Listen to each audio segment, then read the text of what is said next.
जय जय रघुवीर समर्थ. दशक 16 समास 1.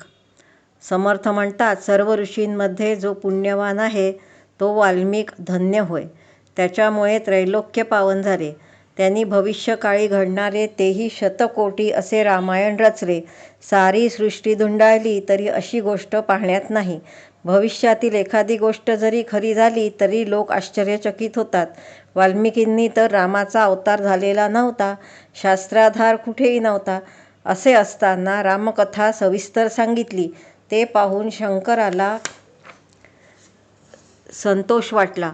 मग शतकोटी रामायणाचे तिन्ही लोकांसाठी विभाग केले. राम उपासकांना परम समाधान झाले. थोर थोर ऋषी झाले, त्यांनी कवित्व रचले. पण वाल्मिकीसारखा ऋषी आधी झालेला नाही आणि पुढेही होणार नाही. पूर्वी त्याने अनेक दुष्टकर्मे केली. रामनामी तो पावन झाला. दृढ मनाने नाम जपताना त्यांनी पुण्याची सीमा सांडली. उफराटे म्हणजे रामऐवजी मरा मरा असे नाम घेऊन पापाचे पर्वत फुटले, पुण्याचे ध्वज उभारले. ज्या वनामध्ये तप केले ते वन पुण्य पावन झाले. शुष्क काष्ठाला अंकुर फुटले. पूर्वी जीव घेणारा वाल्या कोळी होता, तोच आज पंडित व मोठमोठ्या ऋषींना वंदनीय झाला. ज्याला उपरती झाली, अनुताप झाला, तेथे पाप कसे उरेल? देहाचा नाश करण्यापर्यंत तप केल्यामुळे जणू काही पुण्यरूप असा त्याचा दुसरा जन्मच झाला. अनुतापाने त्यांनी आसन घातले. देहाचे वारूळ झाले. वारुळाला वाल्मिक म्हणतात, म्हणून पुढे त्याला वाल्मिकी नाव पडले. तपी लोकांमध्ये श्रेष्ठ व कवीश्वरांमध्ये वरिष्ठ, ज्याचे बोलणे अगदी स्पष्ट व निश्चयात्मक असते, तो निष्ठावंतांची शोभा आहे. रघुनाथ भक्तांचे भूषण आहे. त्याची विलक्षण धारणा बघून साधकांची साधननिष्ठा दृढ होते. समर्थ रामरायाचे यश गाणारा कवीश्वर वाल्मिकी ऋषी धन्य होय. त्यांना माझा श्रद्धापूर्वक साष्टांग नमस्कार. वाल्मिकी ऋषींनी जर रामकथा सांगितली नसती तर आम्हाला रामकथा मिळाली नसती. श्रीरामाचे यश गाऊन कीर्ती प्रगट केल्यामुळे वाल्मिकीचाही मोठेपणा वाढला. भक्तमंडळी रामकथा श्रवणाने सुखी झाली. श्रीरामाच्या कीर्तीत डुंबल्यामुळे त्यांनी आपला आयुष्याचा काळ सार्थकी लावला. भूमंडळातील खूप लोकांचा उद्धार केला. थोर थोर रघुनाथ भक्त आहेत, त्यांचा महिमा अपार आहे. रामदास म्हणतात, त्या समस्तांचा मी दास आहे. दशक 16 समास 1 समाप्त. जय जय रघुवीर समर्थ. दशक 16 समास 2. जय जय रघुवीर समर्थ. समर्थ म्हणतात, सकळ वंशामध्ये सूर्यवंश विशेष आहे. सूर्यमंडळाचा प्रकाश सर्व जगात पसरलेला आहे. चंद्राला लांछन आहे. एका पक्षात वाढतो, एका पक्षात क्षीण होतो. सूर्य उगवला की त्याच्या किरणामुळे चंद्र निस्तेज होतो. सूर्यासारखा दुसरा कोणी नाही. सूर्याच्या प्रकाशाने प्राणीमात्रांना उजेड मिळतो. मग त्यानंतर नाना धर्म, नाना कर्म या जगात चालतात.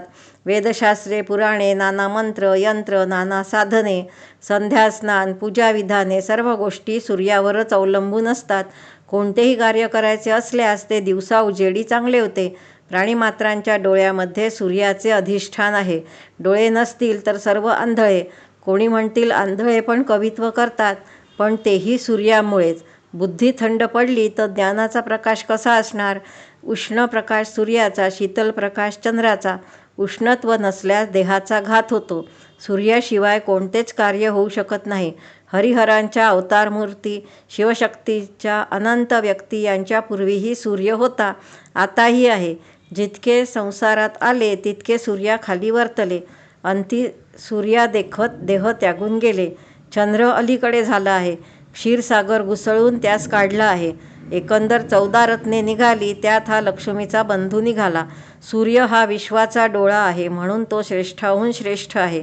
सूर्य अपार आकाशमार्ग चालतो. रोज त्याच मार्गाने त्याचे येणे जाणे चालते. हा लोकोपकार करावा अशी भगवंताची त्याला आज्ञा आहे. दिवस नसेल तर अंधार असतो. अंधारामध्ये सारासार नीटपणे कळत नाही. असा हा सूर्य रघुनाथांचा पूर्वज आहे. श्रीरामाचा वंश पूर्वापार चालत आलेला आहे. मज मतिमंदास काय कळे, जिथे रघुनाथ भक्तांचा समुदाय असतो तेथे माझे अंतरंग गुंतलेले असते, म्हणून त्याचे वर्णन करणे माझ्या दुर्बळ वाणीला शक्य नाही. सूर्यास नमस्कार करता सकळ दोषांचा परिहार होतो. सूर्यदर्शन घेतल्याने निरंतर स्फूर्ती वाढते. दशक 16 समास 2 समाप्त. जय जय रघुवीर समर्थ. दशक 16 समास 3. जय जय रघुवीर समर्थ. समर्थ म्हणतात, धन्य धन्य ही वसुंधरा, हिचा महिमा किती सांगावा. सर्व प्राणी मात्र तिच्याच आधाराने राहतात. तिला जाळतात, खोदतात, नांगरतात, उकरतात. तिच्यावर सर्व प्राणी मळमूत्र वमन त्यागतात. नासके कुचके जर्जर याला पृथ्वीशिवाय कोणाचा थारा आहे. देहांत काळी शरीर तिच्यावरच पडते. बरे वाईट सकळ काही त्याला पृथ्वीचाच थारा आहे. नाना धातू द्रव्ये तेही पृथ्वीच्या पोटात आहेत.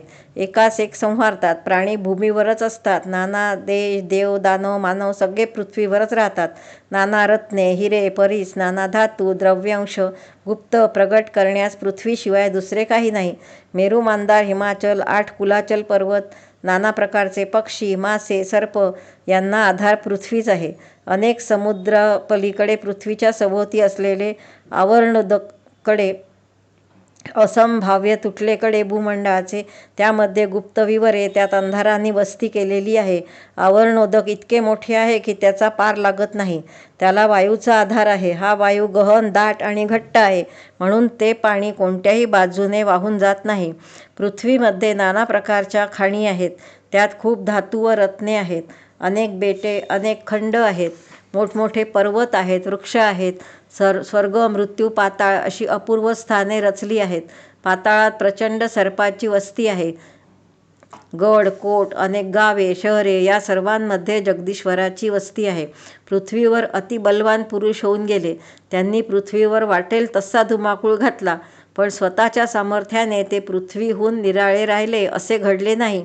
अनेक प्रकारचे अवतारही या भूमंडळावरच झाले. कित्येक जण ही भूमी माझी आहे असे म्हणतात. शेवटी आपणच मरून जातात. कितीही काळ गेला तरी पृथ्वी मात्र जशीच्या तशीच आहे. असा पृथ्वीचा महिमा आहे. तिला दुसरी काय उपमा द्यावी. ब्रह्मादिकापासून ते आमच्यापर्यंत सर्वांना पृथ्वीचाच आधार आहे. दशक 16 समास 3 समाप्त. जय जय रघुवीर समर्थ. दशक 16 समास 4. जय जय रघुवीर समर्थ. समर्थ म्हणतात, पाणी सर्वांचे जन्मस्थान आहे. सकळ जीवांचे जीवन आहे. त्याला आपो नारायण म्हणतात. पृथ्वीला आवरणोदकाचा आधार आहे. पृथ्वीवर 7 समुद्रांचे पाणी आहे. तसेच पावसाचे पाणी वाहत असते. निरनिराळ्या देशातील नद्या शेवटी समुद्रात जाऊन मिळतात. नद्या कमी जास्त पुण्याच्या समजल्या जातात. नद्या पर्वतावरून कोसळतात. कडे कपारीमधून वाहत जातात. आड विहिरी सरोवरे अतिशय प्रचंड जलाशये असतात. पृथ्वीवर आढळणाऱ्या साऱ्या पाण्याचे वर्णन करणे शक्य नाही. अतिशय पवित्र आणि पुण्यदायक अशी एकापेक्षा एक श्रेष्ठ तीर्थे आहेत. शास्त्रकारांनी त्यांचा फार मोठा महिमा वर्णन केला आहे. नाना तीर्थांची पुण्योदके, नाना स्थळींची शीतळ उदक, तसेच ठिकठिकाणी उष्णोदक पण आहे. नाना प्रकारच्या वेलींमध्ये, फळांमध्ये, फुलांमध्ये, कंदांमध्ये, मुळांमध्ये गुणकारक जीवन आहे. नाना स्थळी नाना गुणांची उदके आहेत.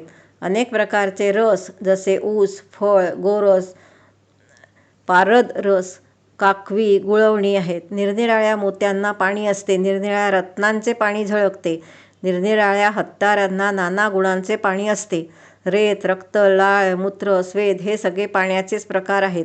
असे अनेक प्रकारचे उदक आहे. पाणी जिकडे तिकडे पसरलेले आहे. कुठे प्रगट आहे, कुठे गुप्त आहे. ज्या प्रकारच्या बीजाशी पाण्याचे मिश्रण होते तो स्वाद ते पाणी घेते. उसामध्ये परमसुंदर गोड रूप घेते. उदकापासून शरीर बांधले जाते, पण नंतरही त्याला पुढे पाणी लागतेच. पाणी जसे तारक आहे तसेच मारक पण आहे. जमिनीवर पाणी वाहते, त्याचा आवाज मधुर असतो.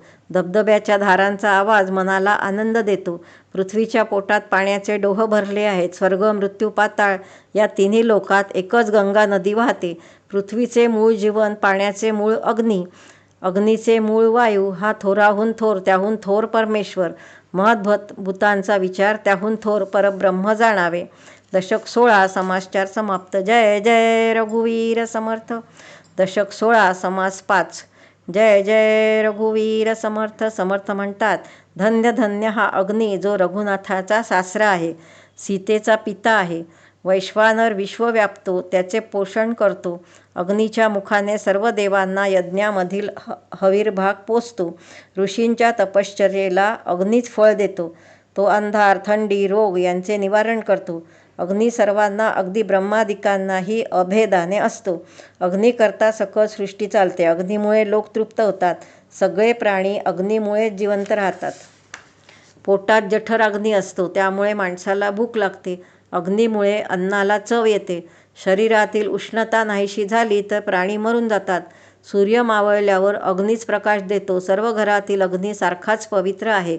बऱ्याच लोकांना रोग होतात, मग ते उष्ण औषध घेतात, मग त्यांना बरे वाटते.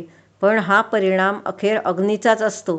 शरीरात जठर आणल, सागरात वडवा आणल, भूगोलाबाहेर आवरण आणल आणि शंकराच्या डोळ्यात वीजरूपी अनल असतो. अग्नी सकळा ठाई आहे. कठीण घर्षणाने तो प्रगट होतो. अग्नीकरता उपाय आणि अग्नीकरताच अपाय होऊ शकतो. विवेकाशिवाय सगळे निरर्थक आहे. भूमंडळी सगळ्यांनाच अग्नीचा आधार आहे. अग्निमुखातून परमेश्वर तृप्त होतो. अग्नीचा महिमा उत्तरोत्तर वाढत जातो. जिवंत असता सुखी करतो, मेल्यावर प्रेत भस्म करतो. हा सर्व भक्षक आहे. याची महती काय सांगावी. अष्टधा प्रकृती, तिन्ही लोक यांना अग्नी व्यापून आहे. त्याला 4 शिंगे, 3 पाय, 2 शिरे व 7 हात आहेत असे शास्त्र सांगते. असा हा अग्नी मी यथामती सांगितला. श्रोत्यांनी न्यूनपूर्ण क्षमा केले पाहिजे. दशक 16 समास 5 समाप्त. जय जय रघुवीर समर्थ. दशक 16 समास 6. जय जय रघुवीर समर्थ. समर्थ म्हणतात, धन्य धन्य वायुदेव. याचा स्वभाव मोठा विलक्षण आहे.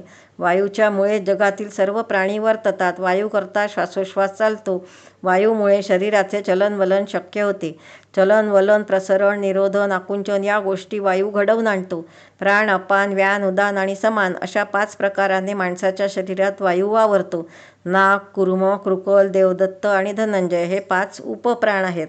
अशा रीतीने वायू विभागून शरीर चालवतो. वायू प्रथम ब्रह्मांडात प्रगट झाला. त्याने अनेक ब्रह्मांड देवता निर्माण केल्या.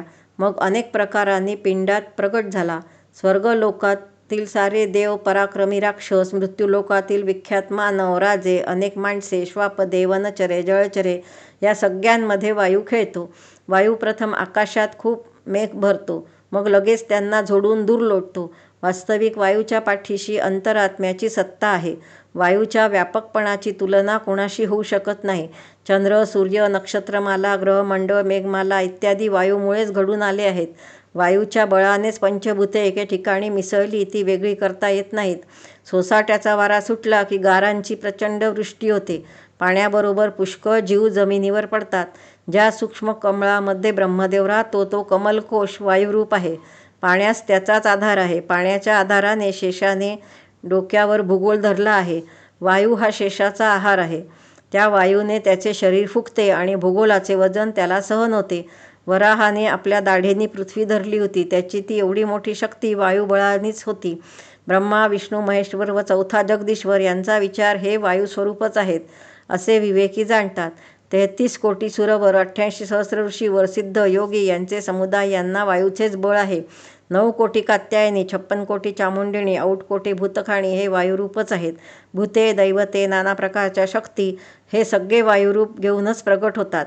अशा प्रकारचे वायुरूप जीव पृथ्वीवर किती आहेत सांगता येत नाही. पिंडात, ब्रह्मांडात वायू आहेत. बाहेर कंचुकापर्यंत देखील त्याचा व्याप आहे. अशा प्रकारे सर्वांना पुरून उरणारा वायू मोठा सामर्थ्यवान आहे. असा समर्थ पवन त्याचा पुत्र हनुमंत. त्याचे तन मन रघुनाथ स्मरणी आहे. वायू व हनुमान यांच्यात मुळीच भेद नाही. दोघांच्याही पराक्रमात मुळीच भेद नाही. मागे हनुमंताला मृत्यू आला होता, त्यावेळी वायूने सर्वांचे प्राण आकर्षून घेतले. सकळ देवांना प्राणांत मांडला. सगळ्यांनी वायूचे स्तवन केले. मग वायूने प्रसन्न होऊन त्यांना मोकळे केले. म्हणून प्रतापी हनुमंत ईश्वराचा अवतार आहे. एकदा सगळे देव रावणाच्या कैदेत होते. ते एकाएकी हनुमंतांनी पाहिले तेव्हा राक्षसांचा संहार करून त्यांना मारून लंकेभोवती टाकून दिले. देवांना कैदेत टाकले, त्याचा बदला मारुतीने घेतला. राक्षसांची पाळेमुळे खणून काढली. पुच्छकेतू मारुतीचे कौतुक पाहून मोठे आश्चर्य वाटते. रावण सिंहासनावर बसला होता. मारुतीने तिथे जाऊन रावणास ठोसे मारले. मारुतीचा पराक्रम पाहून देवांना आधार वाटला. देवांनी मनात श्रीरामाची करुणा बघली. दैत्यांचा संहार करून देवांना सोडवले. त्रैलोक्यवासी सुखी केले. दशक 16 समासा समाप्त. जय जय रघुवीर समर्थ. दशक 16 समास 7. जय जय रघुवीर समर्थ. समर्थ म्हणतात, पृथ्वीचे मूळ जीवन, जीवनाचे मूळ अग्नी, अग्नीचे मूळ पवन. हे मागे सांगितले आहे. पवनाचे मूळ अंतरात्मा आहे. तो सकळामध्ये अत्यंत चंचल आहे. तो येतो जातो पण दिसत नाही. जो स्थिर होऊन बसत नाही, ज्याचे रूप वेदश्रुतींनाही अनुमानास येत नाही. मूळ परब्रह्मात जे पहिले स्फुरण झाले ते अंतरात्म्याचे लक्षण आहे. तोच जगदीश्वर असून त्याच्यापासून पुढे 3 गुण झाले. त्यापासून पुढे भूते स्पष्ट दशेला आली. त्या भूतांचे स्वरूप विवेकाने ओळखावे. त्यामध्ये मुख्य आकाश 4 भूतांमध्ये विशेष आहे. त्याच्या प्रकाशाने इतर सर्व प्रकाश पावते. सर्व भूतांमध्ये विष्णू महद्भूत आहे, याची प्रचिती पाहिली पाहिजे. सर्व भूतांमध्ये व्यापक, ते विवरून पाहता येते. आत्म्याच्या चपळपणापुढे वायूचे चपळपण ते किती. आत्म्याशिवाय काम चालत नाही. आत्मा दिसत नाही किंवा आढळत नाही. तो स्वतः गुप्त राहून अनेक प्रकारचे विचार करतो. पिंडात तसे ब्रह्मांडात तो व्यापून आहे. अनेक प्रकारच्या देहात त्याचा विलास आढळतो. आत्मानात्म विवेकी माणसांना जगाच्या अंतर्यामी तो अनुभवास येतो. आत्म्याशिवाय देह चालतो हे तर कल्पांती गणणे शक्य नाही. मुळापासून शेवटपर्यंत आत्माच सर्व काही करतो. आत्म्याच्या पलीकडे निर्विकार असे परब्रह्म आहे. ब्रह्मांड सप्तकंचुकांनी वेढलेले आहे, तसेच पिंड पण सप्तकंचुकांनी वेढलेला आहे. पिंडामध्ये असणारा अतिसूक्ष्म अंतरात्मा विवेकाने ओळखावा. तो शब्द ऐकून समजतो, समजून प्रत्युत्तर देतो. त्वचेमध्ये कठीण, मृदू, उष्ण, थंड जाणतो. डोळ्यात भरून पदार्थ पाहतो. मनामध्ये उंच नीच समजतो. क्रूर दृष्टी, सौम्य दृष्टी, कपट दृष्टी, नाना प्रकारचे दृष्टीभेद जाणतो. जिव्हेमध्ये स्वाद जाणतो ते विशद करून बोलतो. देहाचे सर्व व्यापार तो एकटाच करतो. त्याची थोरवी वर्णन करायला त्याच्यासारखा दुसरा नाही. इहलोकीचा आचार, परलोकीचा सारासार विचार, दोन्हीचा निर्धार आत्माच करतो. जगातील सर्व गोष्टी आत्म्यामुळेच करता येतात. नाना सुखाने तो आनंदतो, नाना दुःखे कष्टी होतो, नाना प्रकारे देह धरतो आणि सोडतो. एकटाच नाना देह धरतो, एकटाच परोपरीने नटतो. दाम्पत्याशिवाय तो एकच विस्तारला. या जगात पुरुषास स्त्री पाहिजे, स्त्रीला पुरुष पाहिजे. सुळाचे मूळ ते लिंगदेह, वासनेप्रमाणे देह प्राप्त होतो. पुरुषांचा जीव व स्त्रियांची जीवी असे नसते. सुळाकरता भेद वाटतो. सूक्ष्मात अवघाच अभेद आहे. पुरुषाच्या इच्छेमध्ये प्रकृतीची अभिव्यक्ती आणि प्रकृतीच्या विकासामध्ये पुरुषाची अभिव्यक्ती असा परस्पर अभेद्य संबंध आहे. या न्यायानेच प्रकृती पुरुष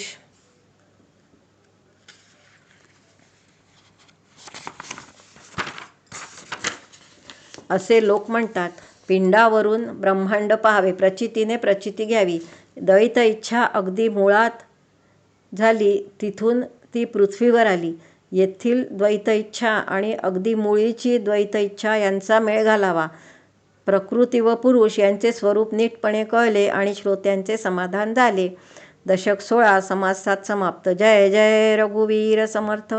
दशक 16 समास 8.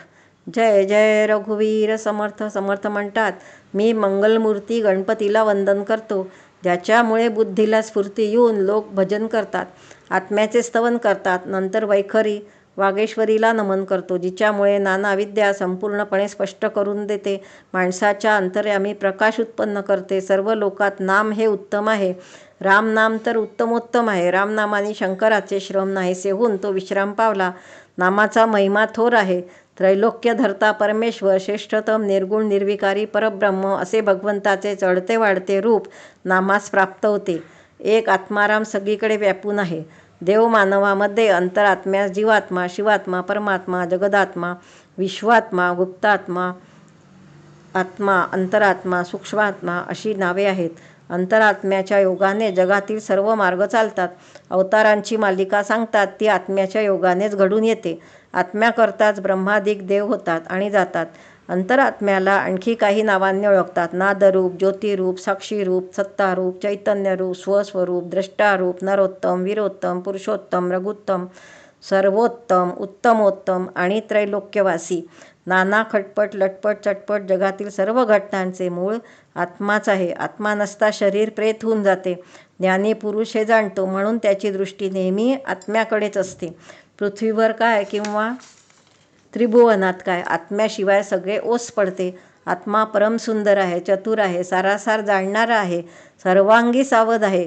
नाना भेद, खेद व आनंद सर्व आत्म्याकरताच आहे.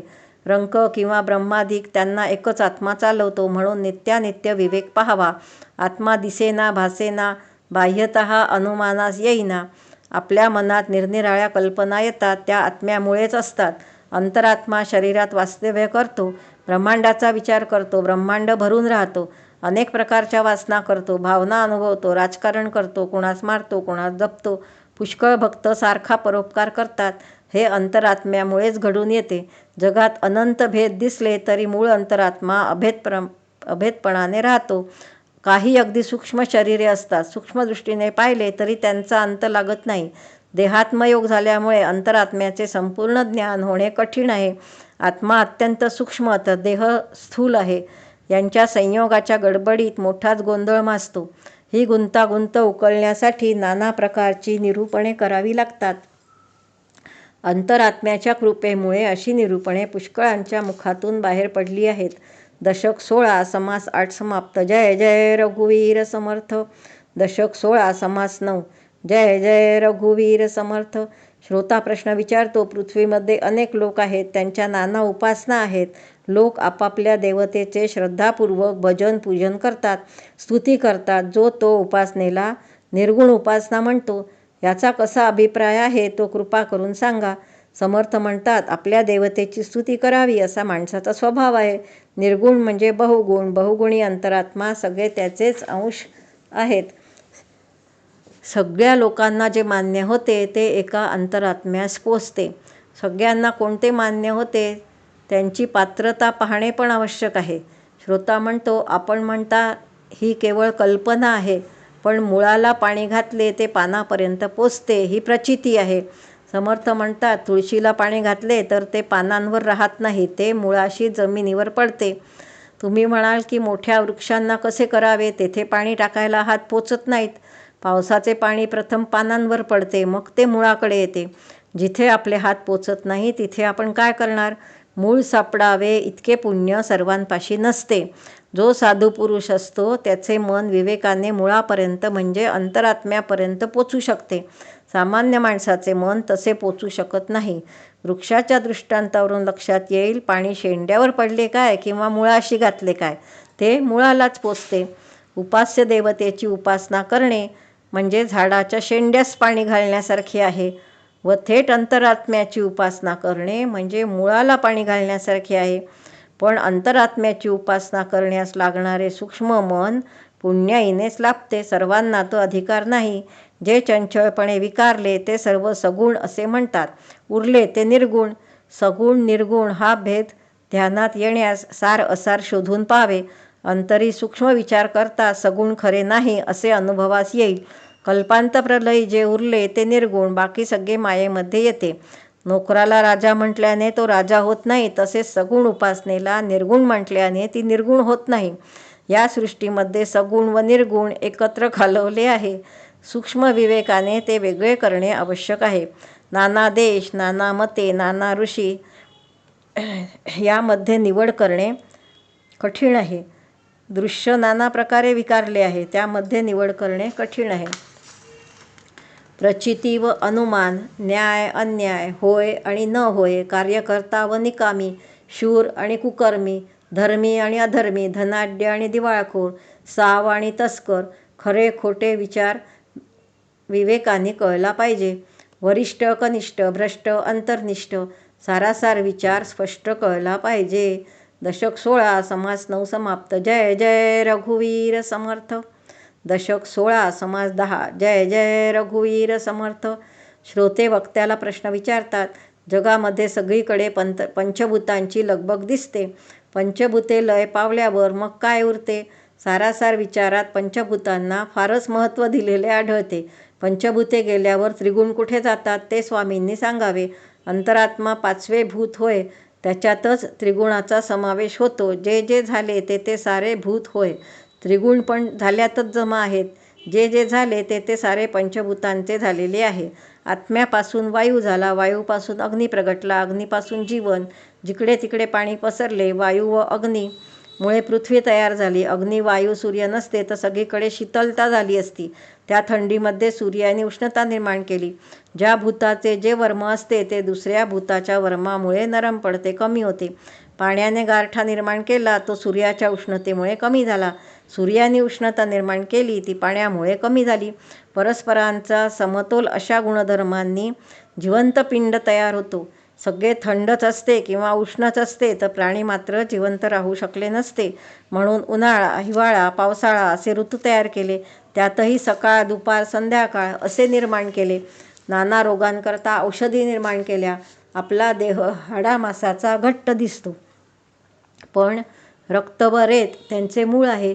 रक्त व रेत हे पाणी आहे, पण त्याचेच दात होतात. अनेक रत्ने द्रवापासून तयार होतात. कोणत्या भूताचा महिमा सांगावा? जिकडे तिकडे पंचभूते कालवली आहेत. जगामध्ये सगळे समजले असे तर घडत नाही. भगवंताचे गुण अगाध आहेत. आत्माराम सगळ्यांना पाळतो. आत्मा नसता काहीच करू शकत नाही. आत्मा नसता मरण येते. विवेकाने समजून घेणे तेही आत्म्याशिवाय होऊ शकत नाही. म्हणून सर्वांनी जगदीशाचे भजन करीत जावे. उपासनेचा आश्रय मोठा आहे. ज्याच्या पाठीशी कोणी समर्थ नसेल त्याला भलताच येऊन कुटतो. म्हणून उठाउठी भजन करावे. भजन, साधन, अभ्यास या त्रयीने परमार्थ साधतो. साधकांनी हा विश्वास धरला पाहिजे. दशक 16 समास 10 समाप्त. जय जय रघुवीर समर्थ.